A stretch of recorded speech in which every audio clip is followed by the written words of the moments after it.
Professor Nageswararao గారికి సంఘీభావంగా తెలంగాణలోని కొంతమంది రౌండ్ టేబుల్ సమావేశాన్ని అయితే నిర్వహించడం జరిగింది. ఈ మీటింగ్ కనుక మనం చూస్తే తమిళనాడు పాలిటిక్స్ ఆయన్ని చాలా ఇబ్బంది పెట్టేశాయంట. తమిళనాడు పాలిటిక్స్ లో విజయ్ హాలోగ్రామ్స్ పెట్టుకొని ఫొటోస్ పెట్టుకొని గెలిచేశారంట. రౌండ్ టేబుల్ సమావేశం సాక్షిగా పవన్ కళ్యాణ్ గారి మీద తీవ్రమైన విమర్శలు కొంతమంది చేయడం జరిగింది. పవన్ కళ్యాణ్ గారి మీద పాషం యాదగిరి గారు మాట్లాడిన మాటలు ఒకసారి వినండి. కళ్యాణ్ కు చదువుకుండా ఆయన మాట్లాడుతున్న వాడిని ఉప ముఖ్యమంత్రి చేయడమే తప్పు. కళ్యాణ్ లిలీ పుటియన్ ఎక్కడరా నువ్వు ఎంతమందిని 5 పెళ్లి చేసుకున్నావు? నీ భార్య కూడా విదేశేస్తరాలే కదా, 5 పెళ్లి చేసుకుంటే సిగ్గు శరం ఉందా నీకు? ప్రొఫెసర్ నాగేశ్వరరావు గారికి మద్దతుగా పాషం యాదగిరి ఏకంగా పవన్ కళ్యాణ్ గారి పెళ్లిల గురించి మాట్లాడుతాడు. అసలు పెళ్లిల గురించి మాట్లాడాల్సిన సందర్భం, అసలు పెళ్లిల గురించి ఎందుకు మాట్లాడాలి? నాగేశ్వరరావు పిచ్చి పిచ్చి ఆరోపణలు చేస్తే నాగేశ్వరరావును మందలించాల్సింది పోయి పవన్ కళ్యాణ్ పెళ్లిల గురించి, పవన్ కళ్యాణ్ గారు చదువు వచ్చా, పవన్ కళ్యాణ్ గారు ఏంది, పవన్ కళ్యాణ్ లిల్లీ ఫుట్ చెగువేరా అన్నాడని చెప్పి రాజకీయ విమర్శలు ఎత్తారు. రాజకీయ విమర్శలు చేసే వాళ్ళు ఎక్కడైనా జర్నలిస్టులు అవుతారా? అసలు వీళ్ళు నిజంగా జర్నలిస్టులైనా రాజకీయ విమర్శలు చేస్తారా? పవన్ కళ్యాణ్ వ్యక్తిగత విమర్శలు చేస్తారా? ఈ పాషం యాదగిరి అనేటైనా గతంలో పవన్ కళ్యాణ్ గారి గురించి ఏ విధంగా మాట్లాడండి అనేది మన అందరూ తెలుసు. తెలంగాణ అభిమానులు, ఆంధ్ర అభిమానులు అంటే అందరూ ఒకే రకంగా ఉన్నారు. తెలంగాణ ప్రజలు ఆంధ్ర ప్రజల మధ్యన ముఖ్య ఏర్పాటు చేయాలి. అది చేయాలంటే పవన్ కళ్యాణ్ ఉపయోగపడతాడు. ఆత్మత భావం రావాలంటే పవన్ కళ్యాణ్ లాంటి వాళ్ళని అడ్డం పెట్టుకొని చేసుకోవాలి. మనం పవన్ కళ్యాణ్ పొగుడుతూ మాట్లాడాడు. ఈరోజు పవన్ కళ్యాణ్ గారిని ఎందుకంటే ఎవరు పట్టించుకోవట్లేదు. నాగేశ్వరరావు గురించి అయినా నలుగురు మాట్లాడతారు కానీ ఈ పాషం యాదగిరి గురించి ఎవరు మాట్లాడతలేరు అని చెప్పి ఈయన ఏకంగా పవన్ కళ్యాణ్ గారిని పెళ్లిల గురించి విమర్శలు చేస్తూ పవన్ కళ్యాణ్ గారి గురించి అడ్డగోలుగా మాట్లాడమే జరిగింది. పవన్ కళ్యాణ్ గారు ఢిల్లీ ఫోటో, పవన్ కళ్యాణ్ గారు చదువుకోలేదా? చదువుకున్న నాగేశ్వరరావు అంటోళ్ళు ఏది మాట్లాడినా కరెక్ట్ అవుతుంది. చదువుకొని పవన్ కళ్యాణ్ గారు ఎంత మంచితనంగా ఉన్నది రాంగ్ అయిద్దా? పవన్ కళ్యాణ్ అనే వ్యక్తి మన తెలంగాణకి మొన్న కొండగట్టు ఆంజనేయ స్వామికి 30 కోట్ల రూపాయలని టీడీ ద్వారా మంజూరు చేయించిండు. మన తెలంగాణ కరోనా టైంలో 2 కోట్లు సాయం చేసిండు. హైదరాబాద్లో వరదలు వస్తే 1 కోటి రూపాయలు సాయం చేసిండు. ఇండియన్ సైనిక్ బోర్డుకి 1 కోటి రూపాయలు సాయం చేసిండు. అలా చెప్పుకుంటూ పోతే ఎంతో మంది జన సైనికులు, జనసేన సభ్యత్వం తీసుకున్న వాళ్ళు యాక్సిడెంట్లో చనిపోతే కుటుంబానికి 5 లక్షల చొప్పున సహాయం అందించిండు. ఇంకా ఎన్నో రకాలుగా మన తెలంగాణలో కవులను గౌరవించిండు, కళాకారులను గౌరవించిండు. అంతెందుకు భీమ్లా నాయక్ సినిమాలో మన తెలంగాణకు చెందినటువంటి కళాకారుడైనటువంటి మొగిలయ్యను కూడా గౌరవించిన వ్యక్తి పవన్ కళ్యాణ్ గారు. భీమ్లా నాయక్ అంటే లంబాడీలు కావచ్చు. తెలుగులో సూపర్ స్టార్. ఆంధ్ర తెలంగాణ 2 ప్రాంతాల ప్రజల మధ్యన వారధి.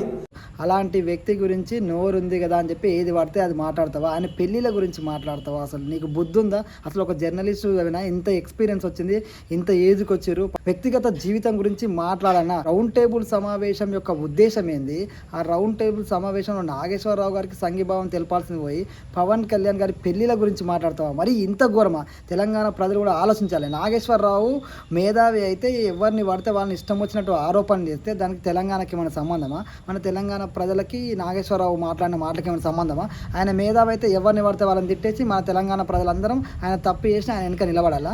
తప్పు చేసింది తప్ప లేదా అని చూడాలి. ఎందుకంటే ఆయన ఆరోపణ చేసిండు. ఆరోపణని పవన్ కళ్యాణ్ గారు కూడా ఆయన తప్పు తెలియక మాట్లాడుండొచ్చు అన్నాడు. ఆయన మీద కేసులు కూడా పెట్టొద్దని చెప్పిండు. ఆయన మనం గౌరవించాలన్నాడు. అసలు ఆయన చాలా క్రెడిబిలిటీ ఉన్న వ్యక్తి అని చెప్పిండు. గిన్ని రకాలుగా ఆయన గురించి మంచి చెప్తే ఈయన ఏదో దేశమే ఆగమైపోయినట్టు పవన్ కళ్యాణ్ గారి గురించి మీడియా సమావేశం పెట్టి వాళ్ళందరూ కూర్చొని పవన్ కళ్యాణ్ గారిని విమర్శలు చేస్తూ, సరే టీడీపీ వాళ్ళు ఏ విధంగా అయితే ఆయన మీద ట్రోల్ చేసారో వాళ్ళని విమర్శ చేయాలి. పవన్ కళ్యాణ్ గారు వెనక్కి తీసుకుంటూ ఈయన మాటల్ని వెనక్కి తీసుకుంటే వాళ్ళు స్వాగతించరు. అక్కడితోటి అయిపోయిందని చెప్పి స్వయంగా నాగేశ్వరరావు చెప్పిండు. అయితే వీళ్ళు పెళ్లిళ్ళ గురించి, పవన్ కళ్యాణ్ చదువు గురించి, పవన్ కళ్యాణ్ గారి ఇంటిగ్రిటీ గురించి మాట్లాడతారా? చదువు అనేది సంస్కారం ఉండాలి, నేర్పాలి. కానీ చదువు ఉన్నంత మాత్రాన 10 రూపాయలు పక్కనోడికి సాయం చేయడం చేత కాదు. మీరు పవన్ కళ్యాణ్ గారి గురించి మాట్లాడతారా? ఇది చాలా తప్పు. తెలంగాణ బిడ్డలుగా చెప్తున్నాం, మీరు మాట్లాడే విధానం తప్పు. నాగేశ్వరరావు గారికి ఎందుకు మద్దతు తెలపాలి? ఆయన ఆరోపణలు చేస్తే మద్దతు తెలుపుతారా? ఎవరైనా ఆరోపణలు ఎదుర్కొన్న వ్యక్తికి సపోర్ట్ చేస్తారా? ఆరోపణ చేసిన వ్యక్తికి సపోర్ట్ చేస్తారా? ఒకసారి తెలంగాణ ప్రజలు కూడా ఆలోచన చేయాలి. అదేవిధంగా తులసి చంద్ లాంటి వాళ్ళు ఏది పడితే అది మాట్లాడుతుంది. తమిళనాడు పాలిటిక్స్ ఆయన్ని చాలా ఇబ్బంది పెట్టేశాయంట. తమిళనాడు పాలిటిక్స్లో విజయ్ హాలోగ్రామ్స్ పెట్టుకొని ఫొటోస్ పెట్టుకొని గెలిచేశారంట. అది ఎట్లా అనిపించిందంటే ఎలా నవ్వాలో కూడా అర్థం కావట్లేదు. రోడ్ల మీదకి రాకుండా గెలిచిపోయేవాన్నేమో, ముఖ్యమంత్రి అయిపోయేవాన్నేమో అనే ఫ్రస్ట్రేషను కనిపించింది. దాన్ని కవర్ చేసుకోవడానికి, అంటే వాళ్ళ పార్టీలో వాళ్ళు కూడా అలా ఫీల్ అవుతున్నారంట. దాన్ని డైవర్ట్ చేయడానికి ఏమైనా ప్రొఫెసర్ నాగేశ్వర్ గారి ఇష్యూని వాళ్ళు ముందు పెట్టి వాళ్ళ విత్ ఇన్ ద పార్టీని ఒక యాక్టివేట్ చేయడానికి. అసలు ఆమెకి ఎప్పుడు పవన్ కళ్యాణ్ గారి టాపిక్ వస్తుందా? అసలు ఏ రోజన్నా పవన్ కళ్యాణ్ గారు చేసిన మంచి పనుల గురించి ఈ తులసి చందు అనేట ఆమె మాట్లాడిందా? అసలు ఏ రోజన్నా పవన్ కళ్యాణ్ గారికి మద్దతుగా ఒక్కసారి మాట్లాడిందా? అసలు పవన్ కళ్యాణ్ గారికి నెగిటివ్గా మాట్లాడడానికి మొత్తం పరిగెత్తుకుంటూ వస్తుంది. పవన్ కళ్యాణ్ సనాతన ధర్మం గురించి మాట్లాడిన ప్రాబ్లమే. పవన్ కళ్యాణ్ గారు విజయ్ గెలిచిన విధానం గురించి మాట్లాడుతూ విజయ్ బొమ్మ పెట్టుకున్న వాళ్ళని కూడా అక్కడ అభిమానులు గెలిపించారని ఆయన అభిమానుల గురించి మాట్లాడాడు.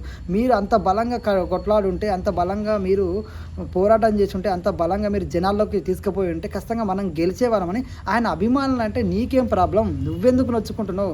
పవన్ కళ్యాణ్ గారు అభిమానులను మోటివేట్ చేస్తే నీకేం ప్రాబ్లం? అసలు పవన్ కళ్యాణ్ అభిమానులకి పవన్ కళ్యాణ్ గారికి మధ్య జరిగే సంభాషణ తీసుకొచ్చి విజయ్ గెలిచిండు, విజయ్ని ఏమైనా అవమానించిండా?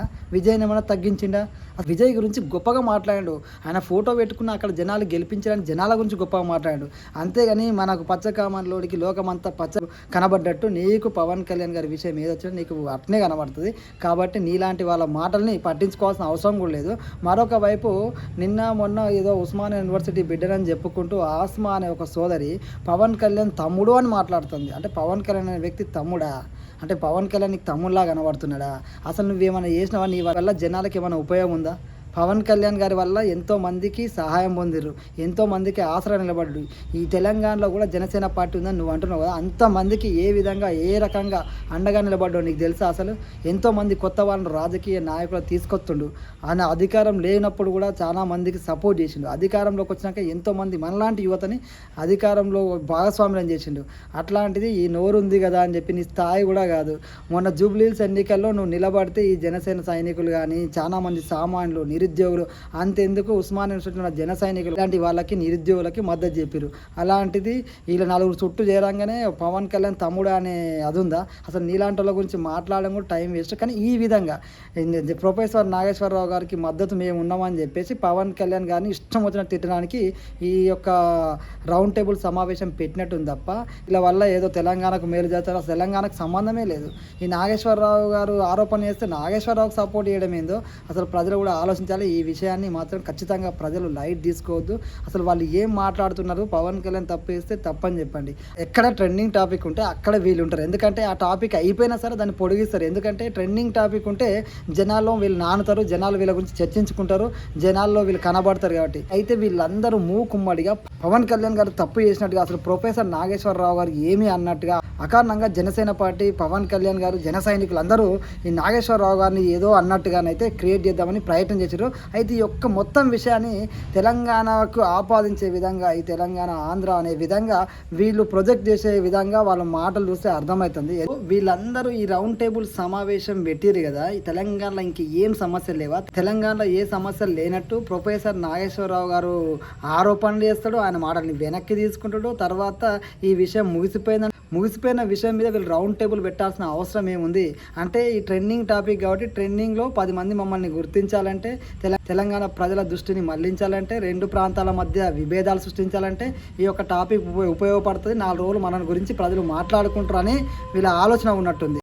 కానీ ఒక్కడు మాత్రం మళ్ళీ చెప్తున్నాను, మీరు అరెస్ట్ చేసుకుంటారా, కేసులు విత్డ్రా చేస్తారా, చెయ్యరా, అది మీ ఇష్టం. మేము మాత్రం మాట్లాడుతూనే ఉంటాం. We will die but we will not give up our right to free speech అనేది మా మాట. చావనన్నా చేస్తాం కానీ మాట్లాడే హక్కుడు వదులుకోము. నీకే అణిచివేత వేసినా దానికి మేము సిద్ధం, సంతోషం. మీరు వస్తారంటే చెప్పండి, టైము ప్లేస్ కూడా చెప్పండి, ఆడికి వస్తా కావాలంటే అరెస్ట్ చేసుకోండి. Thank you very much. Nageswara Rao గారు మాట్లాడిండు, ఆయన ఆరోపణలు చేసిండు, ఆరోపణని వెనక్కి వేసుకోండి. ఈ రోజున ఈ నలుగురు కలిసి రౌండ్ టేబుల్ సమావేశం పెట్టగానే ప్రొఫెసర్ నాగేశ్వరరావు గారు వీళ్ళందరి అండ చూసుకున్నాడో లేకపోతే నా పక్కన నలుగురు ఉన్నారు అనుకున్నాడో, అసలు నేను చేసిన వ్యాఖ్యల్ని, నేను చేసిన ఆరోపణని వెనక్కి తీసుకున్నా అని చెప్పిండు. ఈరోజు మళ్ళీ వాళ్ళందరూ ఉండగానే నన్ను అరెస్ట్ చేస్తారా, చేసుకోండి, అన్నీ చూశాను నేను, ఒక జైలు జీవితం ఒకటే చూడలేదు, అది కూడా నాకు ఒక ఎక్స్పీరియన్స్ వస్తుంది అనే విధంగా రెచ్చగొట్టే విధంగా మాట్లాడుతున్నాడు. అదేవిధంగా అక్కడ ఉన్న వాళ్ళందరూ పవన్ కళ్యాణ్ గారి మీద తీవ్రమైన ఆరోపణ చేస్తుంటే ఆయన మౌనంగా ఉన్నాడు. ప్రొఫెసర్ నాగేశ్వరరావు గారు, పవన్ కళ్యాణ్ గారు అమిత్ షాని కలిసి జగన్ గారిని జైల్లో వేయాలని చెప్పినట్టుగా ఆయన విమర్శ చేయలేదు. లేనిపోనిది క్రియేట్ చేసి ఒక అబద్ధాన్ని, ఆరోపణని ఆయన క్రియేట్ చేసి మీడియా సాక్షిగా చెప్పడం జరిగింది. సో ఈ యొక్క ఆరోపణ ప్రొఫెసర్ నాగేశ్వరరావు అంటే క్రెడిబిలిటీ ఉన్న వ్యక్తి. అలాంటి వ్యక్తి ఈ విధంగా తప్పుడు సమాచారాన్ని జనాలకు పంపడం ఏంది అని చెప్పేసి దాని మీద నాదెండ్ల మనోహర్ గారు, పవన్ కళ్యాణ్ గారు, జన సైనికులు ప్రతి ఒక్కరూ ఆయన ప్రశ్నించారు. ఎక్కడ ఆయన విమర్శించలేదు, ఆయన ప్రశ్నించారు. ఎందుకంటే ఆయన విమర్శ చేస్తే బాగుండేది కానీ ఆయన ఆరోపణ చేసిండు. ఈ ఆరోపణని పవన్ కళ్యాణ్ గారు కూడా ఖండించడం జరిగింది. సో ఆఖరికి ప్రొఫెసర్ నాగేశ్వరరావు కూడా మీడియా ముందుకు వచ్చేసి నా ఆరోపణని నేను వెనక్కి తీసుకుంటున్నా, అటువంటి ఆరోపణని బేషరతుగా వెనక్కి తీసుకున్నా. జనసేన పార్టీ కూడా నా మాటల్ని నేను ఏదైతే వెనక్కి తీసుకుంటున్నో దాన్ని అంగీకరించారు. ఇక ఈ యొక్క అంశం అనేది ముగిసిపోయిన అధ్యాయమని మాట్లాడాడు. కానీ వీళ్ళు ఏం చేస్తున్నారు, తెలంగాణకి ఏదో జరిగిపోయినట్టుగా, అసలు తెలంగాణకి ప్రొఫెసర్ నాగేశ్వరరావు గారు మాట్లాడిన మాటలకి ఏమైనా సంబంధం ఉందా అనేది ఒకసారి ఆలోచన చేయాలి. అదేవిధంగా మీ అభిప్రాయాన్ని కూడా కామెంట్లు అయితే తెలియజేయండి. జై హింద్.